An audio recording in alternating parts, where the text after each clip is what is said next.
Fala, turminha do curso Gaia, beleza? Professor Afonso com vocês de novo, e aqui a gente, mais uma vez juntos, hoje, para falar de Física B, lá na aula 15, aonde tem lá a dilatação dos líquidos, também chamada de dilatação volumétrica, porque os líquidos têm a característica de ocupar ali, né, ter a forma de acordo com o recipiente que eles vão estar. Então, falou de volume, falou de líquido, é assim que funciona. Vamos lá ver como que rola esse negócio. Valeu? Bora para frente. Se cuidem, se isolem, que isso daqui a pouco passa e a gente volta com força total. Valeu? Beijo para vocês. É nóis. Vamos. Bom, então, para começar, dilatação volumétrica. Vai ser isso. Nesse tipo da dilatação, a gente vai considerar a variação do volume, que é bem óbvio, né? Isso é nas três dimensões do sólido: comprimento, largura e altura. Então, veja o exemplo aqui para sacar como que isso funciona.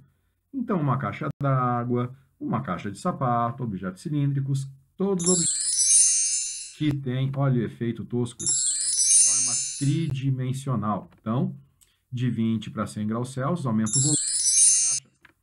De 20 para 100 graus Celsius, aumenta o volume desse cilindro, tá joia? Então, é isso que a gente vai levar em conta. A gente vai pensar sempre na variação do volume, beleza?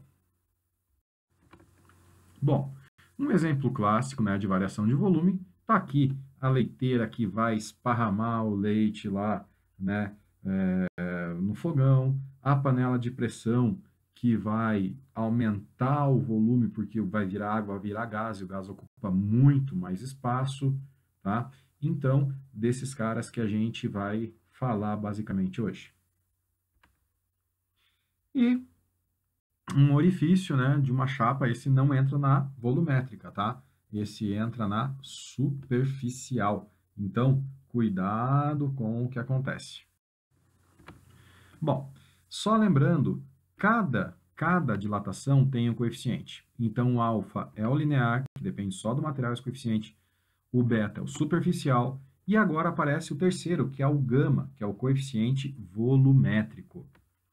Relacionando esses caras, como o beta são duas dimensões, o superficial são duas dimensões, com largura e altura, por aí vai, então eu posso dizer que um beta é 2 alfa. E o volume são três dimensões, então posso dizer que o gama é 3 alfa. Fazendo um algebrismo, eu posso relacionar o gama com o beta. É só relacionar ali no lugar do alfa, você coloca ali beta sobre 2, isola do jeito que você quiser, você tira que o gama, é 3 beta sobre 2.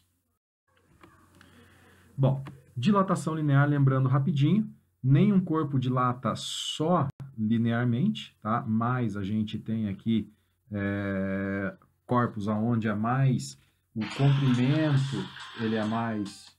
Opa, desculpa, o celular tocou. O comprimento ele é mais evidenciado, então o que vai acontecer? A gente vai ter um aumento maior no comprimento do que nas outras dimensões. Então, ΔL L0, alfa, ΔT.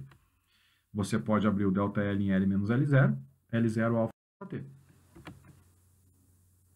Superficial. ΔS, ou variação de superfície, ΔS ou ΔA de área, tá? Tanto faz, depende da questão, depende do problema. S0, beta, ΔT. Abre o ΔS em S menos S0, S0, beta, ΔT. Às vezes, no problema, você tem lá o coeficiente linear numa dilatação superficial. Então, ele fala, uma chapa de alumínio tem um coeficiente linear alfa igual a tanto. Você tem que multiplicar por 2, igual aqui, senão dá ruim. Então, cuidado com esse detalhe. Finalmente, a dilatação volumétrica, que é o nosso objetivo de hoje. Então, ele vai ser ΔV, V0, vezes o coeficiente gama, vezes o ΔT. Você pode abrir o ΔV em V menos V0, V0 gama ΔT. E, às vezes, ele te dá o alfa, você não pode esquecer que você tem que multiplicar por 3. Então, ele fala lá, um cubo de alumínio tem um coeficiente linear. Então, você tem que multiplicar por 3 para dar certo. Então, V0, 3 alfa, ΔT. Pode acontecer isso. Especificamente agora, a gente fala da dilatação dos líquidos. Então, o que acontece na dilatação dos líquidos? Vamos falar sobre isso. Tá, os sólidos têm uma forma, né, própria, um volume bem definido. O líquido não. O líquido vai depender de onde ele está. Então, ele pode estar numa jarra, num copo, num cilindro, sei lá. Então, a gente vai ter esse líquido obedecendo uma lei idêntica à dilatação volumétrica. Então, dilatação de líquido, basicamente, é uma dilatação volumétrica, beleza? Então, a gente trabalha a dilatação dos líquidos como se fosse a dos sólidos. Então, vamos ver alguns coeficientes lá em graus Celsius a menos 1, que é a unidade deles. Água, 1,3 vezes 10 a menos 4. Mercúrio, 1,8, quer dizer que o mercúrio dilata mais do que a água. Quanto maior o coeficiente, mais ele dilata. Glicerina, 4,0. Olha, vamos direto ali para acetona, 14,9. É o cara que mais dilata aqui nessa tabela, tá? Lembrando que todos são 10 a menos 4, pode ter 10 a menos 5, 10 a menos 6, depende do material. Esse valor de gama você vai ter no problema, não tem que decorar, tá? Ou ele te dá tudo e pede para você decorar isso daí. Aqui é só um exemplo, ou alguns exemplos, né? Para você saber que pode ter valores com um expoente ali, negativo, tal, é bem comum. E quanto maior o valor desse cara, mais ele vai dilatar, beleza? Isso estou falando de gama, coeficiente volumétrico. Dilatação aparente do líquido. Então, vamos falar um pouquinho sobre isso. Você tem um recipiente cheio até a boca com líquido. Você dá calor para ele e uma partezinha do líquido transborda para um outro recipientezinho ali, ó. Você consegue medir o volume do que transbordou naquela caixinha pequenininha. Aquela dilatação que você está vendo ali, ela recebe o nome de dilatação aparente. Por que que não é a verdadeira? Por que que não é o tanto de líquido lá que realmente dilatou? Você tinha um copo de leite até a boca e aí derramou um tanto. Se você medir aquele tanto que derramou, por que aquilo não é real? Por que a gente chama aquilo de aparente? E a resposta é bem simples. O recipiente também dilata, só que ele dilata menos. Então, você vai ter a dilatação do recipiente, a dilatação do líquido, e aquilo que escorre é o que a gente chama de aparente. Então, vale aqui a relaçãozinha.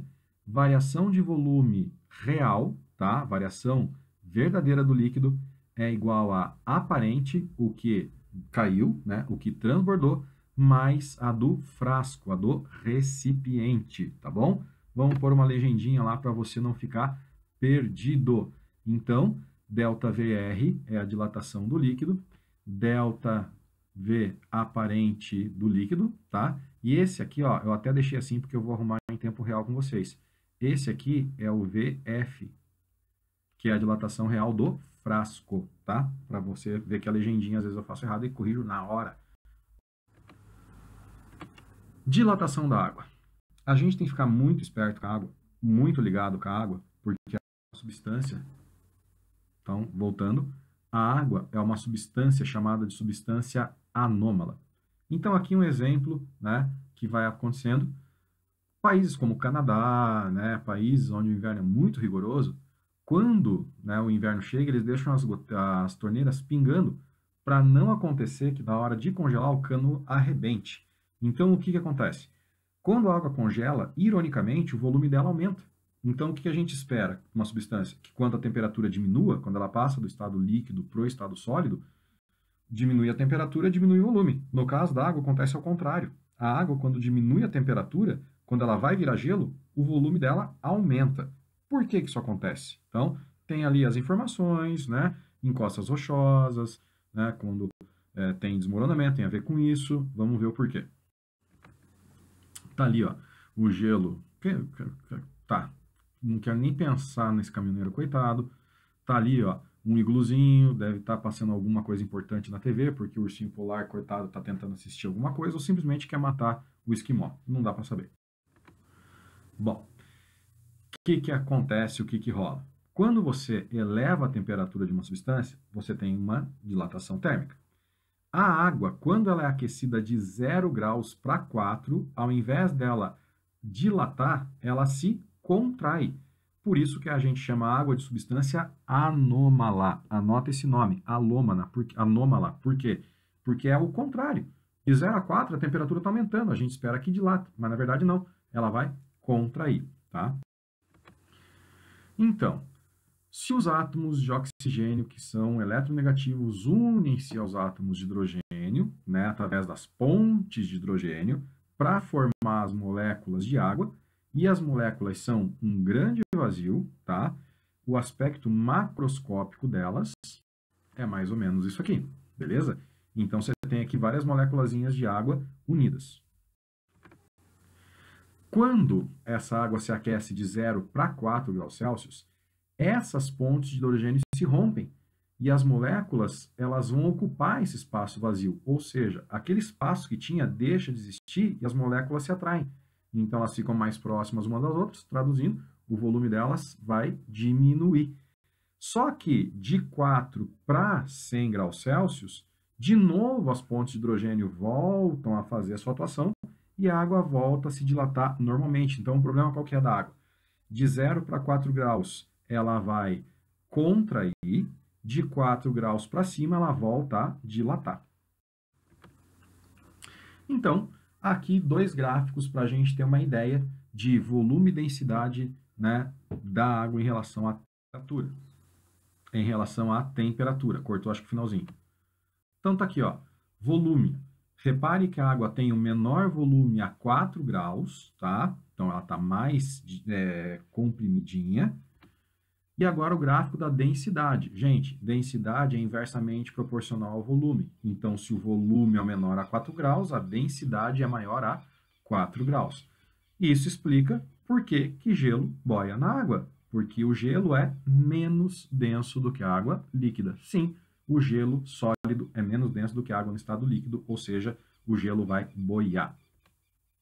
Tá? Então, tá ali a definiçãozinha, 4 graus tem o menor volume, como eu já tinha falado para vocês, e a maior densidade, beleza? Então, anota isso na tua apostila que vai te ajudar bastante nos exercícios. Observação, densidade da água no estado sólido, né, gelo, ela é menor do que a densidade da água no estado líquido. Por isso que o gelo boia na água, como a gente já falou. Como eu tinha falado de exercícios, mais um print da tua apostila, para você não dizer que eu estou mentindo. Aula 15, Física B, exercício 4, Federal da Paraíba. Se o diâmetro de uma moeda aumenta 0,2%, gente, 0,2% é 0,2 dividido por 100, tá? Então tá.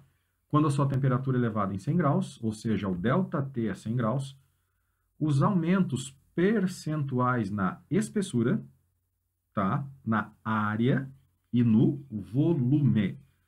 Espessura você pode considerar como comprimento. Área e volume você já sabe como é que funciona. Então vão ser respectivamente quanto? Vamos lá, como é que a gente vai trabalhar com essa encrenca? Primeiramente, eu vou jogar aqui ó, a dilatação linear. Eu coloquei ΔD ao invés de ΔL só para deixar bonitinho porque é diâmetro, tá? Então, é a mesma coisa. Então, a variação do diâmetro, ele está falando que ele aumenta 0,2% do inicial. Então, é 0,2 divididos por 100, que é 0,02, beleza? Do inicial, então 0,02 de zero. A variação de diâmetro, jogando na fórmula, é diâmetro inicial alfa ΔT.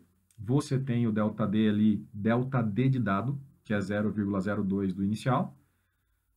Corta o D0 dos dois lados, alfa vezes 100, que é a variação de temperatura que ele te falou. Faz o algebrismo necessário, você vai achar 2 vezes 10 na menos 5, graus Celsius menos 1. Esse é o coeficiente do cara, é o coeficiente linear, tá? Agora que eu tenho alfa, parto para a dilatação na espessura, que seria o comprimento. Olha como eu voltei para a fórmula original. ΔL, L0, alfa, ΔT. Passa o L0 para frente, fica ΔL sobre L0, igual a alfa ΔT. Gente, eu tenho alfa, que é 2 vezes 10 a quinta. Eu tenho ΔT, que é 100. Então, eu vou ter 2 vezes 10 a menos 3, ou 0,2%. Ele está falando para mim o aumento. Então, é a variação sobre o inicial. Quanto que aumentou? Por isso que eu usei ΔL sobre L0, tá bom? Porque aumenta isso daí. Então, eu matei a primeira parte. ΔL sobre L0, que é o aumento, é a proporção, a proporcionalidade é uma porcentagem. Isso aí me deu 0,2%, tá? Do comprimento, esse é o linear.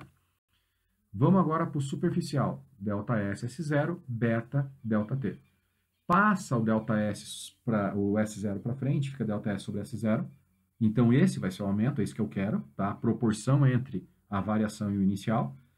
No lugar do beta, eu coloco 2 vezes o alfa, por quê? Porque eu achei o alfa em verdinho aqui do lado, tá? Então, eu tenho ele aqui. Então, fica 2 vezes alfa ΔT, 2 vezes 2 vezes 10 a menos 5, vezes 100.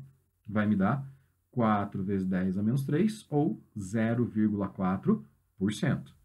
Então, o aumento de área vai ser de 0,4%. Então, eu já posso eliminar a letra a letra B e a letra E. E a gente achou, matou. Vamos. Não. Está entre a C de cachorro e a D de dado. Vamos mais um agora. Vou ter que achar o volume. Mesma coisa, ΔV, V0, gama, ΔT. Passo V0 para frente, vou ter a proporção que eu quero, a porcentagem, ΔV sobre V0, gama, ΔT. O que é o gama? 3 vezes o alfa. Então, é 3 vezes 2 vezes 10 a menos 5, vezes 100. O que vai me dar 6 vezes 10 a menos 3, ou 0,6%. Então, linear, 0,2%, área, 0,4%, volume, 0,6%, que está na letra D de dado. Exercíciozinho bem cabuloso, mas dá para fazer, beleza? E é isso aí, minha rapaziada. Obrigado pela atenção de vocês.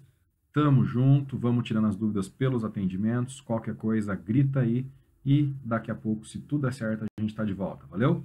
Beijo para vocês, se cuidem, até mais, fui.